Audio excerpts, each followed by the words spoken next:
What are your thoughts on Jalen Milroe and the growth that man has had since week 2 to week 14 now? Like, what are your thoughts of that kid? Jalen Milroe, if he had been playing at this level that he is now at the beginning of the season, would win the Heisman Trophy this year, in my opinion. Just I, the amount of growth that he has had from, I'll go back to week 1. I know he played well against MTSU in week 1, but you mentioned week 2, that Texas game where he did struggle. The growth that he had from that game to the Georgia game yesterday, it's incredible. Just a fantastic job that the coaches did, being able to coach around him and show him, what some of his strengths and weaknesses are. And credit to Jalen for realizing what some of those strengths and weaknesses are and capitalizing on those strengths during the season to get to the point where he is right now. I mean, I truly believe if he had played at this level the entire year, he'd be in New York and hoisting that Heisman Trophy.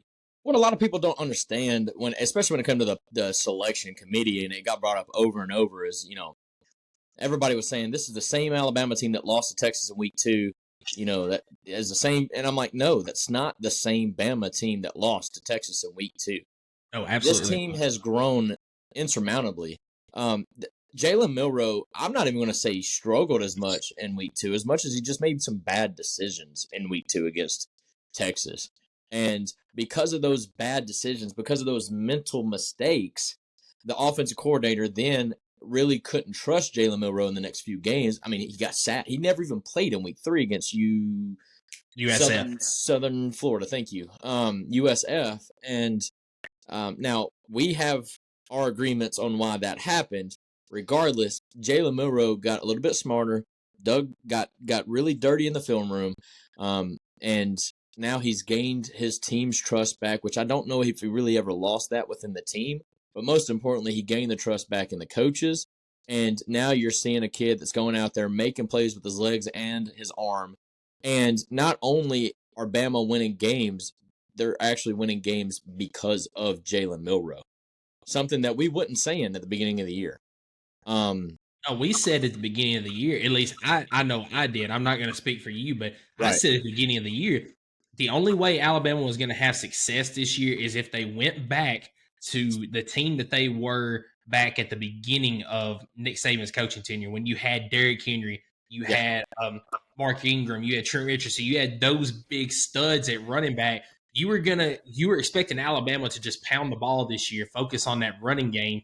To an extent, they did, but it was with Jalen Milroe in that running game. But as soon as that passing game came around, and I believe it was the Tennessee game that I first said it, or maybe it was a week or two before that. When the passing game came around, I said I'm going to throw myself a little bit of a bone. I said if we see this team for the rest of the season, Alabama is going to be scary at the end of the year. Yeah, it's a lot reminiscent to like Jalen Hurts' first year, his freshman year at Alabama, when they could start making some play calls where it becomes 11 on 11, not 10 versus 11. When they incorporate Jalen Milroe into the game plan and running the ball and letting him make the decisions on the fly, whether it's a bootleg or a read option or whatever, that's when Alabama's offense becomes that much more dangerous. And just to see the mentality, like of Jalen Milroe, man, something clicked in the second half of that Tennessee game, unlike any other click I've ever seen in my life, where this team just got it. I don't know what it was, but they got it. They came back, beat Tennessee by 14. And yeah, they've had some close games. Don't get me wrong, but you're going to have close games along the way, especially when you're playing in the best conference in college football and when you're playing in one of the most historic rivalries and in-state rivalries, mind you, against Auburn. It's Auburn, no matter how bad they are, is always going to give their best shot against Alabama. But Alabama, if they have proven that if they can just get through that game with a win, they have every ability and opportunity to win the national championship. And I think we're seeing that.